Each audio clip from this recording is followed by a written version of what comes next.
Hola, ¿qué tal a todos? ¿Cómo le va? Bienvenidos a un nuevo programa de Culturalia, Tierra de Cultura, con la producción general de Alejandro Bernal. Hoy vamos a hablar de varios temas, como siempre con los generadores de la cultura de Río Cuarto y la región. El agradecimiento a los canales como de la zona de Coronel Moldes, muchas gracias, Las Higueras, San Pacho, por supuesto, el abrazo enorme a la gente de Santa Eufemia y nuestros queridos amigos de San Basilio, de Adele María y Monte de los Gauchos. Todos, por supuesto, en nuestro programa con temas muy interesantes, como siempre, mi querido Marcelo, ¿no? Claro que sí, Gabriel. Juntos otra vez en Culturalia Tierra de Cultura. Recuerden que nos siguen en las redes sociales, en Facebook como Culturalia Tierra de Cultura Radio y Televisión y en Instagram como Culturalia_oficial. Todas las propuestas, las alternativas educativas, artístico-culturales, la verdad que vale la pena porque Río Cuarto y la región es una zona vastísima y muy rica en este tipo de propuestas. Amigos, sin más, bienvenidos a Culturalia Tierra de Cultura.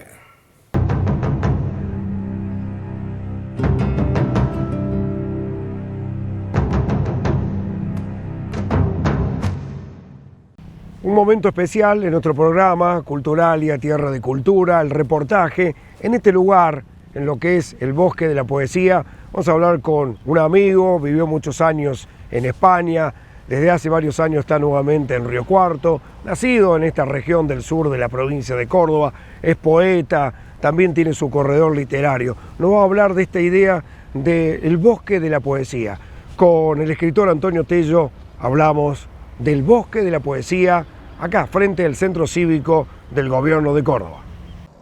El poeta Antonio Tello con Culturalia, un gusto, la generosidad, y bueno, en este lugar que es las primeras plantitas, que es el Bosque de la Poesía. ¿Qué es el Bosque de la Poesía, Antonio? Bueno, es un emprendimiento que surge de un movimiento impulsado por el poeta salteño Leopoldo Teuco Castilla, Pedro Solans y Aldo Perfernuc, y al que nos sumamos Diego Formía y yo, y con el apoyo indispensable, fundamental del gobierno de la provincia y del gobierno municipal, que nos han cedido el terreno y además todas las máquinas, el personal, para que podamos llevar adelante esta idea magnífica. Se trata de que el Bosque de la Poesía sea un elemento simbólico para que la gente tome conciencia acerca de la necesidad de cuidar la naturaleza, de preservarla frente a la devastación del planeta. De hecho, la consigna de este movimiento es: contra la devastación del planeta, que los bosques de la poesía nos devuelvan la poesía de los bosques. Y en este sentido queremos crear aquí, en este espacio magnífico de 1.500 metros cuadrados que nos ha cedido la provincia frente al centro cívico, justo en el espacio entre el parque del centro cívico y el antiguo puente ferroviario, tenemos un terreno de 1.500 metros cuadrados donde vamos a plantar alrededor de 60 árboles. Entre ellos muchas especies nativas. Hemos empezado con Aguariguay, pero seguirán otros, Caldén, algarrobos, etcétera, etcétera, que nos irán. Pero queremos también que este Bosque de la Poesía sea un espacio lúdico en el que la gente pueda venir a leer, a jugar a juegos de mesa, a jugar a las cartas, a tomar mate si quieren, en fin.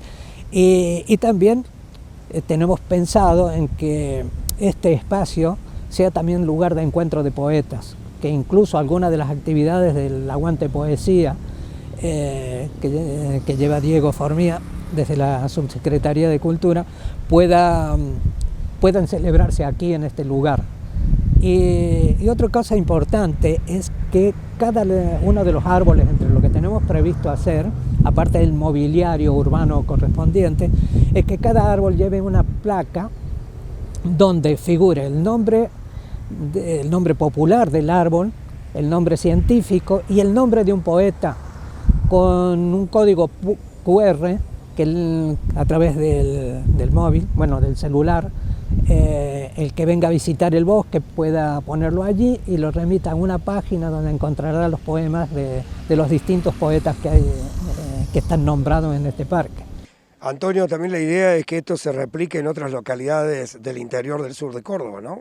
Sí, bueno, de hecho ya hay varios pueblos, entre ellos Bulnes, Vicuña Maquena, Reducción, los pueblos que constituyen el corredor de Tegua, se han mostrado ya su interés por replicar este tipo de bosques, que como te digo, también se están replicando de una manera velocísima en todo el país, ya casi todo desde Salta, el Chaco, Catamarca, La Rioja, ya tienen, incluso la provincia de Buenos Aires ya tienen bosques de la poesía.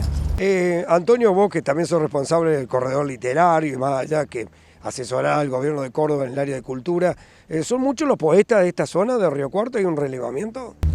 No, bueno, al menos que yo sepa no hay un relevamiento, pero sí yo conozco a muchos poetas y les pido también no solo a los poetas, sino a los artistas en general, a los artesanos, que se aproximen y contribuyan de alguna manera con los bosques de la poesía y que se animen.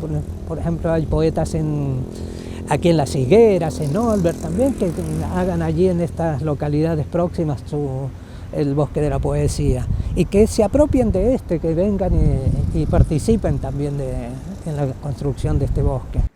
El poeta, y esta es la última pregunta, el poeta en esta época de pandemia, ¿cuál es la mirada? ¿Cómo es su interpretación de esta etapa única, ojalá que sea irrepetible, ¿no? En este mundo que estamos viviendo? Bueno, no solo en este momento, siempre tenemos, aparte de la pandemia que nos aísla, hay otros elementos que también nos dispersan y el poeta tiene que tener un compromiso real con la vida. La poesía es un principio activo de armonización espiritual, de armonización social.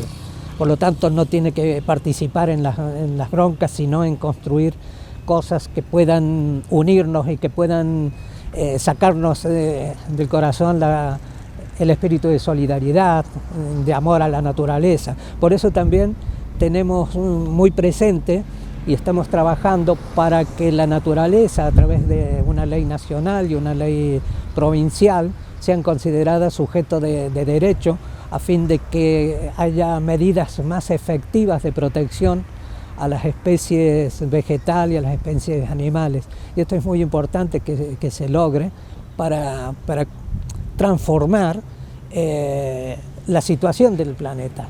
Aunque parezca mentira y no quiero aparecer como dramático en esto, pero la situación es grave.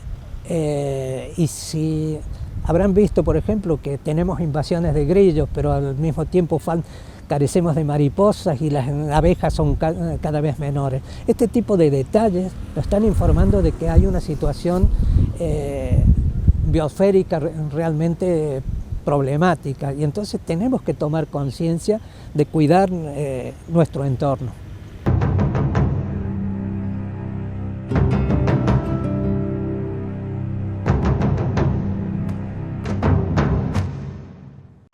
La industria cordobesa no para. La gran mayoría de las actividades industriales de nuestra provincia, como maquinaria agrícola, autopartes, fundición de aluminio, industria del maní, industria láctea, salud, madera, muebles y plásticos, desarrollaron un crecimiento en su producción y en la generación de empleo industrial en los últimos meses. Los datos surgen del informe del primer trimestre del 2021 del Monitor de la Actividad Productiva, una herramienta estadística inédita que mide la producción y el empleo en Córdoba.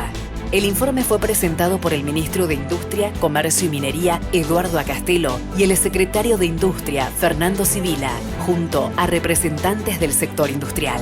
Entre todos podemos y hacemos más.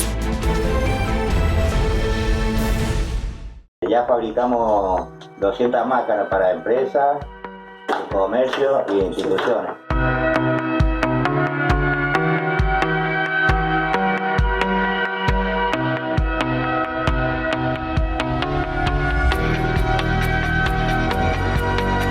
Estamos trabajando en equipo para cuidarte. Cuídate vos, cuidarnos a nosotros y entre todos vamos a salir de esto.